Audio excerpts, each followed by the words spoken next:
All right, let's dive right in today. We're taking a deep dive, unlocking the secrets of relationships, not just romantic ones, but all kinds of connections. And you know what? You've given us some seriously fascinating stuff to work with. Oh, yeah, we're talking philosophy, research, cultural perspectives, the whole works. It's going to be a journey, that's for sure. Ready to explore the heart of human connection. Absolutely. And maybe, just maybe, get a glimpse into the future of love itself along the way. Now, I'm immediately drawn to this title, Love Unlocked, the core pillars of relationships. It just screams, there's a system here, like there's a formula for making love work. Right. And it's more than just that warm, fuzzy feeling. Way more. The document even breaks it down, talking about different types of love, romantic, platonic, familial. It's not a one-size-fits-all kind of thing. Right. Which, by the way, reminds me of how ancient philosophers, like Plato, viewed love. He saw it as this driving force, this desire for beauty and goodness. Fascinating, isn't it? Right. How these ideas from centuries ago still resonate with us today. Totally. So let me throw this out there. Why do you think love, in all its forms, is so essential to us as humans? Well, we are social creatures, aren't we? We Yeah. crave connection.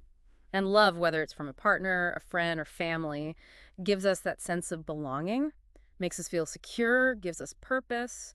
It's like the foundation of a good life, wouldn't you say? Totally agree. It's like the bedrock. Speaking of foundations, the document gets pretty practical in the components of healthy love section. It's like they're giving us a blueprint: trust, communication, respect, empathy, all these key ingredients. It's almost like a recipe, isn't it? But I think what strikes me is how interconnected they all are. You can't really have one without the others. So true. Like you can't build a house on just one pillar, can you? Exactly. But if I had to pick the most crucial one, I'd say trust. Why trust? Because without trust, you can't be vulnerable, can you? You can't really open up and communicate honestly. And empathy. Empathy requires truly seeing the other person, which is hard to do if you don't trust them. Makes you think of that trust fall exercise, doesn't it? You're not going to fall back if you don't believe someone's there to catch you. Uh-huh, exactly. It's about feeling safe, supported, and truly seen. Okay, but here's where things get really interesting for me. This whole section on love in different cultures. It's mind-blowing how differently love is expressed and experienced around the world. Isn't it? The document highlights how individualistic cultures, like the US, often prioritize individual needs and romantic love. Right, like it's all about finding the one. Whereas collectivist cultures, like many in Asia, emphasize group harmony and family ties. It's a completely different framework.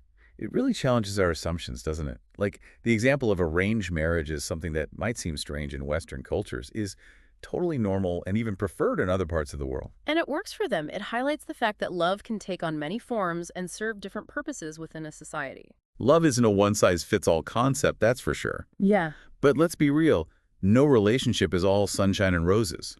The document calls this out in the Challenges to Love section. And you know what? It's a pretty relatable list. Stress, miscommunication, life throwing those curveballs.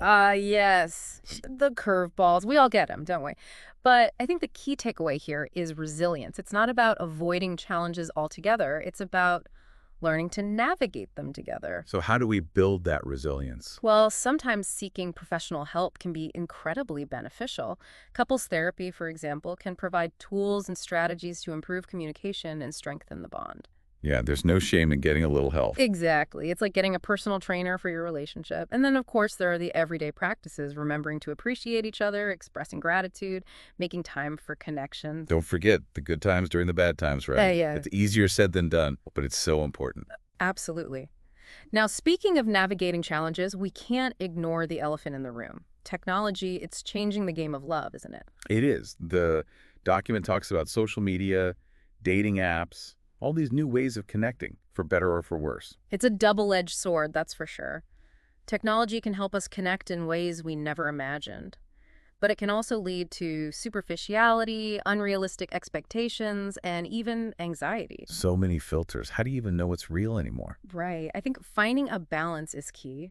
We need to learn to use technology as a tool for connection, but not let it become the foundation of our relationships. Real-life connection still matters, doesn't it? More than ever, I think. This has been a whirlwind tour. We've gone from ancient philosophy to modern-day challenges, Yeah. and even peeked into the future of love. We've unpacked the different types of love, the key ingredients for healthy relationships, the incredible diversity of cultural expressions, and the hurdles we all face. It's been quite the deep dive. It really has.